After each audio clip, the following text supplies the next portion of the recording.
ॐ गुरुर्ब्रह्मा गुरुर्विष्णु गुरुर्देवो महेश्वराय गुरु साक्षात् परब्रह्म तस्मै श्री गुरुवे नमः। ॐ ब्रह्मानन्दं परमसुखदं केवलं ज्ञानमूर्ति द्वन्द्वातीतं गगनसदृशं तत्त्वमस्यादिलक्ष्यम् एकं नित्यं विमलमचलं सर्वदि साक्षिभूतं भावातीतं त्रिगुणरहितं सद्गुरु तं नमामि। भावातीतं त्रिगुणरहितं सद्गुरु तं नमामि। भगवत स्वरूप सद्गुरुदेव के चरण कमलों में प्रणाम करते हुए ब्रह्मचित्त विलास में आगे का प्रसंग अपना करके प्रवचन प्रस्तुत किया जा रहा है। कल के प्रवचन में शरीर में स्थित कूटस्थ और चिदाभास के बारे में बताया गया था कि किस प्रकार से हम इसको पहचानें। और ये शरीर, ये मन, ये प्राण, ये बुद्धि दो प्रकाशों के चैतन्य से प्रकाशित हो रहा है। पहला है कूटस्थ के प्रकाश से और दूसरा है चिदाभास के प्रकाश से, जो कि कूटस्थ का प्रतिबिंब है। यहाँ तक कल का प्रसंग हो गया था। अब आगे इसको विस्तृत रूप से आज मैं बताने जा रहा हूँ। कूटस्थ और चिदाभास। चिदाभास का अर्थ है कूटस्थ का प्रतिबिंब ही चिदाभास है और वही चिदाभास जीव कहलाता है। पंचदशी में एक श्लोक है और वो श्लोक है कि अनेक दर्पणा आदित्य दीप्तीनाम बहुसंदिषु इतरा व्यज्यते तासाम अभावेपि प्रकाशते। बहुत इम्पोर्टेंट चिदाभास और कूटस्थ के अंतर को समझने के लिए ये बहुत इम्पोर्टेंट श्लोक है पंचदशी में। इसका कहने का तात्पर्य है कि अनेक जो दर्पण हमारे हाथों में हैं, मानो छोटे छोटे दर्पण, कई दर्पण हमारे हाथों में रखे हैं और उसको हम सूर्य की तरफ उसका फेस करते हैं दर्पण का, तो उन सूर्यों से प्रकाशित जो दीवार है, दीवार पर जो प्रकाश उन दर्पणों का पड़ रहा है, सूर्य का प्रतिबिंब पड़ रहा है दर्पण पर और दर्पण के उन दर्पणों का प्रतिबिंब पड़ रहा है दीवार पर। तो दीवार पर अनेक संधि भाग, मध्य भाग आकाश के सूर्य के प्रभाव को स्पष्ट देखने में आती है। कहने का तात्पर्य यह है कि उन दर्पणों में जो प्रतिबिंब सूर्य है उसका प्रकाश जब दीवार पर पड़ता है, अनेक दर्पणों का प्रकाश, और दीवार पर पहले से ही ऑटोमेटिकली आकाश से स्थित सूर्य का प्रकाश है, तो आप देखेंगे कि दीवार पर दो प्रकाश उपस्थित होते हैं। एक तो आकाश में स्थित का सूर्य का और दूसरा दर्पण में स्थित सूर्य का अलग से दिखाई पड़ता है। दो प्रकाश हुआ। आकाश में जो स्थित सूर्यों का जो प्रकाश दीवार पर पड़ रहा है वो ज़रा चमकदार होगा और आकाश स्थित सूर्य का जो प्रकाश है वो चमकदार नहीं, वो सामान्य प्रकाश होगा। दर्पण के सूर्यों के प्रभाव के अभाव में भी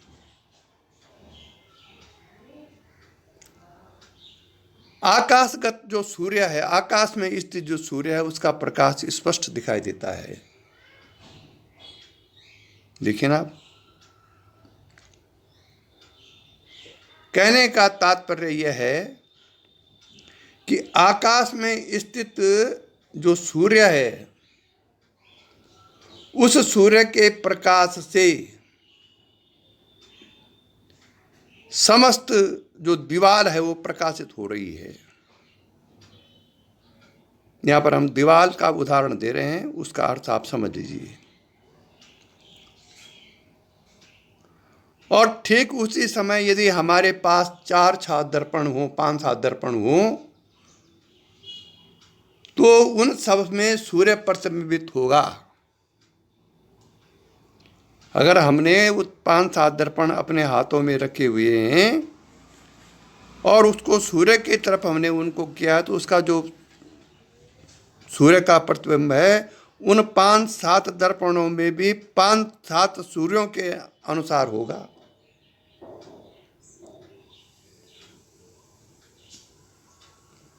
और दर्पण के अंदर जो सूर्य दिखाई दे रहे हैं उनका प्रकाश दीवार पर जगह जगह पड़ेगा,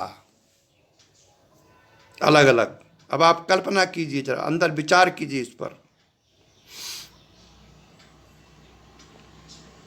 पड़ गया? अब दीवार पर आप 2 प्रकार के प्रकाश देख रहे हैं, एक सामान्य और एक विशेष। विशेष वो है जो विशेष रूप से चमक रहा है। दर्पणों में स्थित सूर्य का जो प्रतिबिंब है उससे दीवार पर अधिक चमक दिखाई दे रही है उन सूर्यों की, उसको कहते हैं विशेष प्रकाश।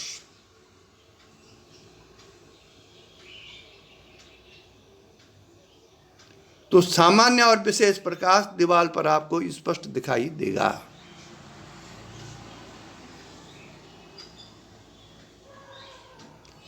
अच्छा, फिर दूसरी बात क्या है कि जहां वो दर्पणगत सूर्य का प्रकाश पड़ रहा है वहां ऑटोमेटिकली आकाश स्थित सूर्य का प्रकाश स्थित है, उसी के ऊपर दर्पण का सूर्य पड़ रहा है, दर्पण के सूर्य का प्रकाश पड़ रहा है। जहाँ पर आकाश में स्थित सूर्य का प्रकाश फैला हुआ है वहाँ पर दर्पण में प्रतिबिंबित सूर्य का प्रकाश उसके ऊपर पड़ रहा है।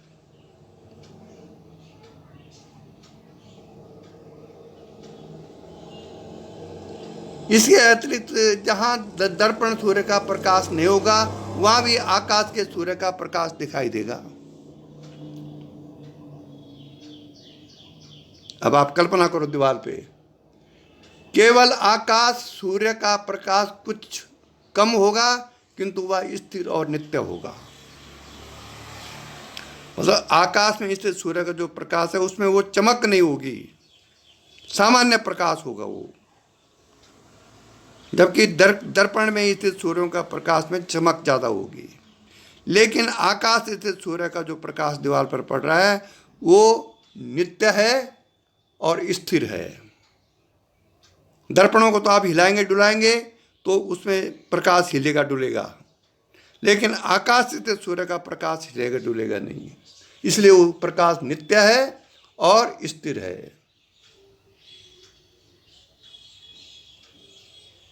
अब ये तो आपको मालूम हो ही गया। कल्पना करो कि उस दर्पण का जो सूर्य है वो जो प्रकाश दीवार पर पड़ रहा है वो प्रकाश कुछ अधिक होगा आकाश स्थित सूर्य के कंपैरिजन में।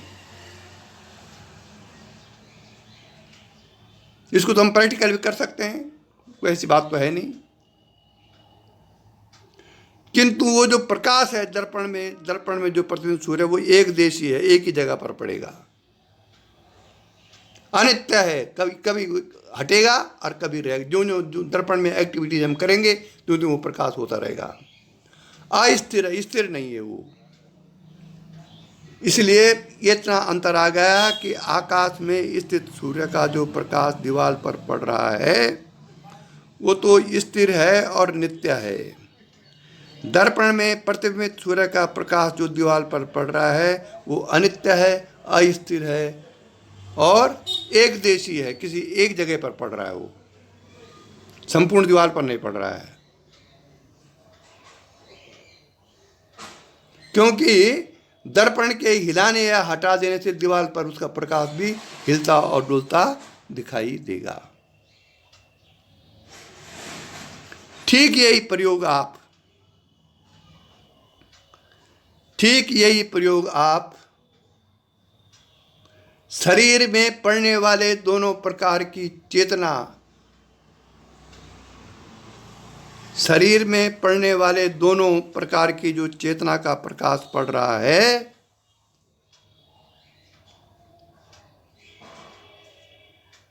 उस प्रकाश का विश्लेषण भी इसी प्रकार से करें तो उन दोनों की अंतर जो है आपको स्पष्ट, उसकी जो पहचान है वो स्पष्ट हो जाएगी।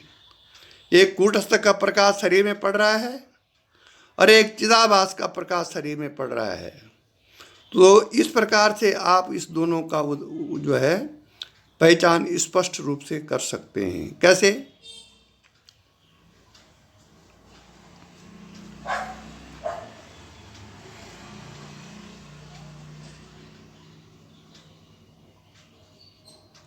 दीवाल पर जहां आकाश के सूर्य का प्रकाश और दर्पण के सूर्य का प्रकाश एक साथ पड़ता है, वहां तो दोनों प्रकाशों का अंतर नहीं दिखाई देगा, नहीं दिखाई देता है, क्योंकि एक साथ पड़ रहा है, क्योंकि वो दोनों मिलकर एक हो जाते हैं।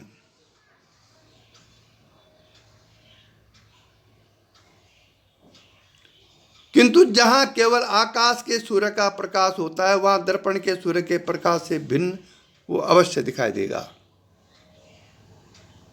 भाई दीवाल है, दीवाल के एक अंश में दर्पण के सूर्य का प्रकाश जा रहा है, तो वहाँ ऑलरेडी पहले से ही आकाश से सूर्य का प्रकाश है, उसके ऊपर पड़ रहा है वो दर्पण के सूर्य का प्रकाश, तो भिन्नता नज़र नहीं आ सकती है।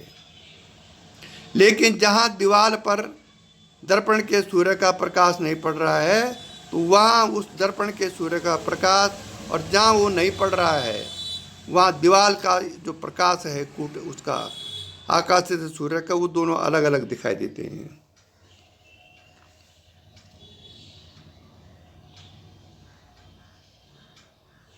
इसी प्रकार, ठीक इसी प्रकार कूटस्थ चैतन्य का प्रकाश मतलब आत्मा के चैतन्य का प्रकाश, कूटस्थ मीन्स आत्मा, उस आत्मा के चैतन्य का प्रकाश और चिदाभास के चैतन्य का प्रकाश इसी विधि के अनुसार पृथक रूप से पहचाना जा सकता है।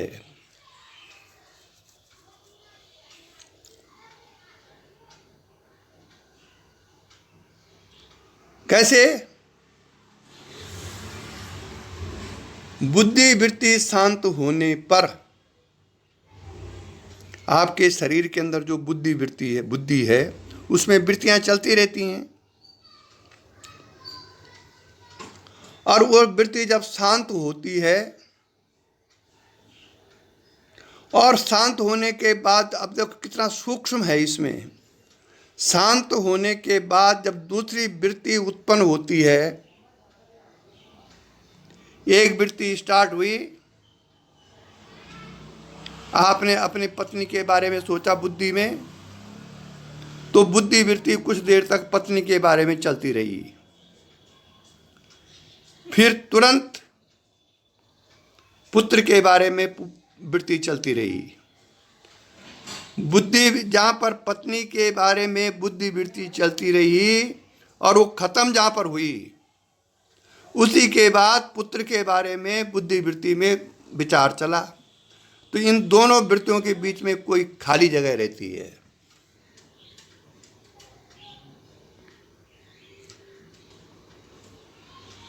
और इस उन खाली जगह पर, उस खाली जगह पर कोई ऐसा एक क्षण आता है जब आपके मन में कोई वृत्ति नहीं होती है।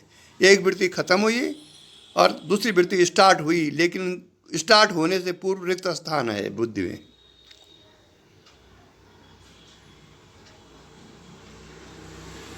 और उस समय जब कोई वृत्ति होती है तो वहां चिदाभास नहीं होता,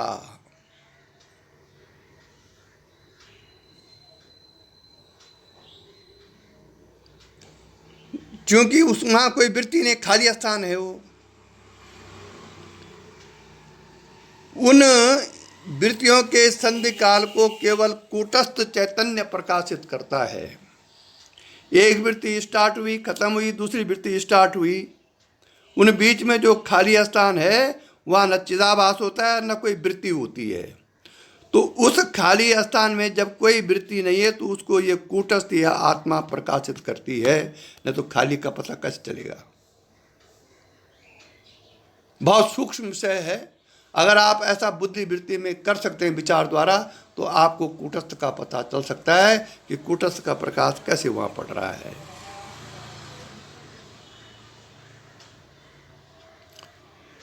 ओ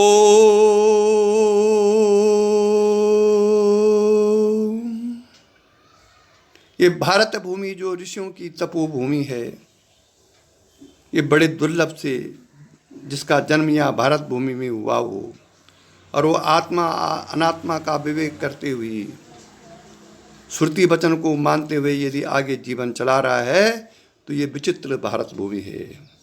इसीलिए कहा गया है कि गायंती देवा किल गीत कानी, धन्या तुहे भारत भूमि भागी, स्वर्गा पपरगा इन हेतु भूते, और भवंती भूया पुरुषा पुराणा। ठीक इसी प्रकार से मेरे भाई साहब, जागृत, स्वप्न और सुषुप्ति अवस्थाओं के मध्य, जागृत अवस्था, सुषुप्ति अवस्था,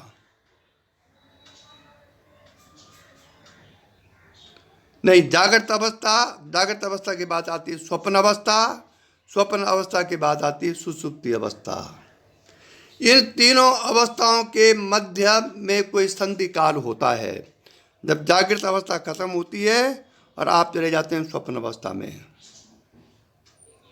तो जागृत अवस्था और स्वप्न अवस्था के बीच का जो संधि काल है, वहाँ कोई अवस्था नहीं रहती है, न जागृति रहती है और न स्वप्न रहती है, वो खाली जगह है।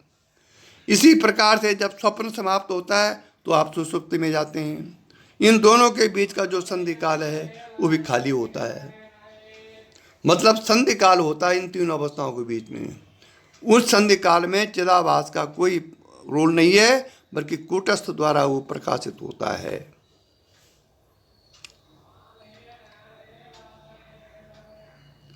और उस संधि काल में चिदाभास उपलब्ध नहीं होता। चिदाभास का चैतन्य का प्रकाश उस संधि काल में नहीं पड़ता है, वहां कूटस्थ का प्रकाश रहता है केवल।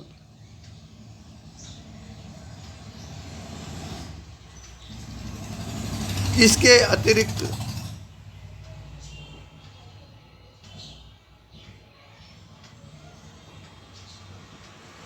सुषुप्ति अवस्था, मूर्छा अवस्था और समाधि अवस्थाओं में बुद्धि वृत्ति लय हो जाने के कारण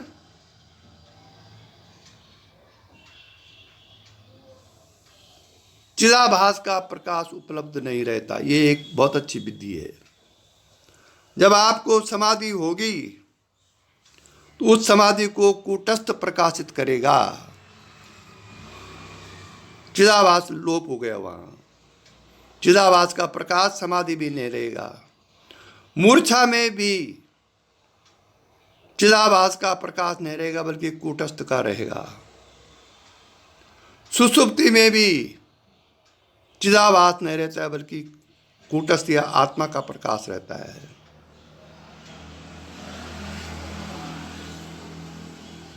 क्योंकि ये उस समय बुद्धि वृत्ति इनमें लय हो जाती है। किसमें? सुषुप्ति में, मूर्छा में और समाधि में।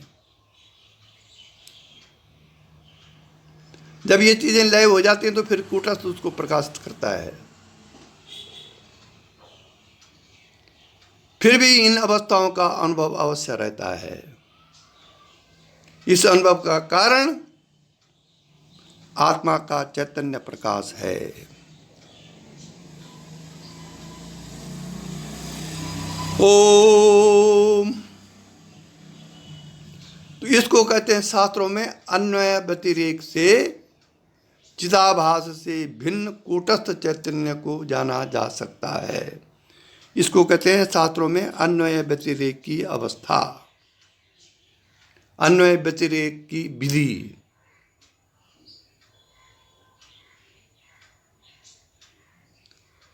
ओम। अब एक दूसरी विधि है चिदाभास और कूटस्थ को पहचानने की।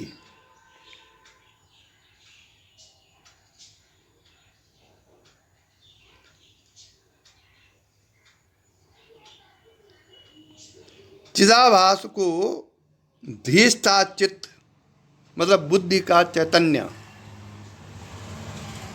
और कूटस्थ चैतन्य को ब्रह्म चैतन्य कहा गया है शास्त्रों में।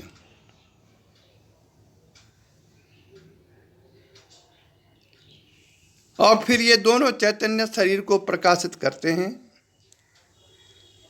इसमें कूटस्थ सामान्य चैतन्य है और जीव विशेष चैतन्य है, ये शरीर के अंदर चल रहा है।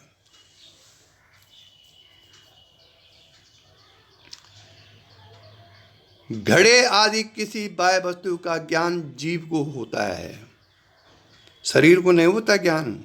जीव को घड़े आदि या घट आदि किसी बाहर जो घटा वगैरह वस्तु है उसका ज्ञान जीव को होता है। और उस जीव की ज्ञातता का ज्ञान देखिए, उस जीव की ज्ञातता, मैंने इसको जाना। पहले तो जीव ने जाना कि एक घट है, ये घड़ा है, और उस घड़ा को जानने की जो विधि है, जानने का जो घटना है उसकी, वो जानता है कूटस्थ का चैतन्य। जो ज्ञातता है उस जानने में, जो ज्ञान आता है उस समय,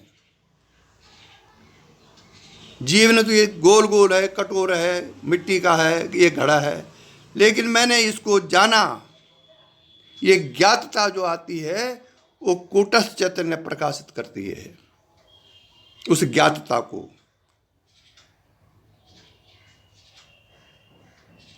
इस प्रकार ज्ञान दो प्रकार का है, एक घट का ज्ञान और दूसरा घट के ज्ञान का ज्ञान। एक तो घट का ज्ञान और एक घट के ज्ञान का ज्ञान, ये दो हो गए वहां। तो घट का ज्ञान तो जीव ले रहा है और घट के ज्ञान का ज्ञान कूटस्थ आत्मा ले रही है। यही दोनों में अंतर है। कैसे? मुझे घट का ज्ञान तो होता ही है, उसके साथ मैं यह भी जानता हूं कि मुझे घट का ज्ञान है। देखो ना, इस प्रकार से भी आप अंतर कर सकते हैं। जब हमें घट का ज्ञान होता है तो हमारी बुद्धि क्या हो जाती है? घटाकार वृत्ति को धारण करती है। उस समय हो गई बुद्धि में वृत्ति उत्पन्न हो गई, घट की वृत्ति उत्पन्न हो गई। इसे कहते हैं शास्त्रों में वृत्ति व्याप्ति। हमारी बुद्धि वैसी हो जाती है, अगर चेयर सामने है तो हमारी बुद्धि चेयर के आकार की हो जाएगी। कूलर सामने है तो हमारी बुद्धि कूलर के आकार की हो जाएगी। क्योंकि ये बुद्धि वृत्ति जड़ है, इसलिए या कुर्सी या कूलर या घड़े का ज्ञान नहीं कर सकती। वृत्ति जड़ होने के कारण घट का ज्ञान नहीं करा सकती, क्योंकि बुद्धि जड़ है।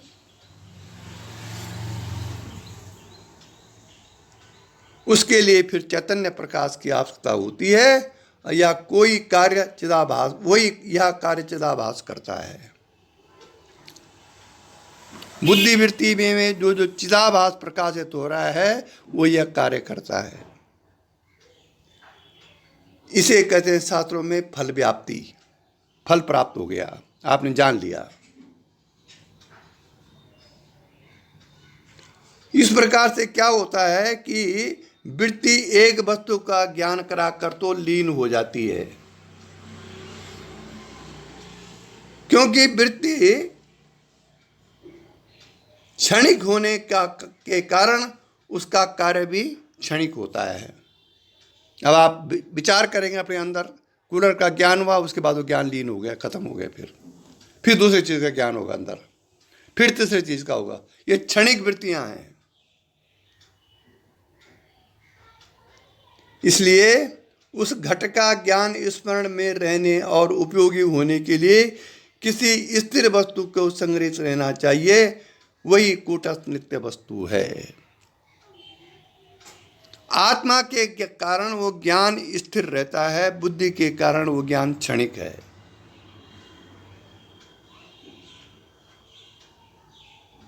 इसलिए उस जो कूटस्थ नित्य वस्तु है उसी में हमारा ज्ञान संग्रहित रहता है।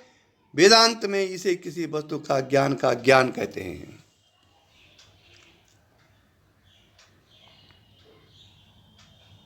ठीक इसी प्रकार से जीव और कूटस्थ के भिन्न कार्य हैं और अपने स्थान में दोनों की आवश्यकता है। केवल कूटस्थ चैतन्य से वस्तु का ज्ञान नहीं हो सकता। इसका कारण हम अब कल के प्रवचन में बताएंगे। इसी के साथ आज का प्रवचन समाप्त हुआ। यही दिव्य दृष्टि हमें दीजे भगवान, हो कण कण में निस दिन तुम्हारे ही दर्शन।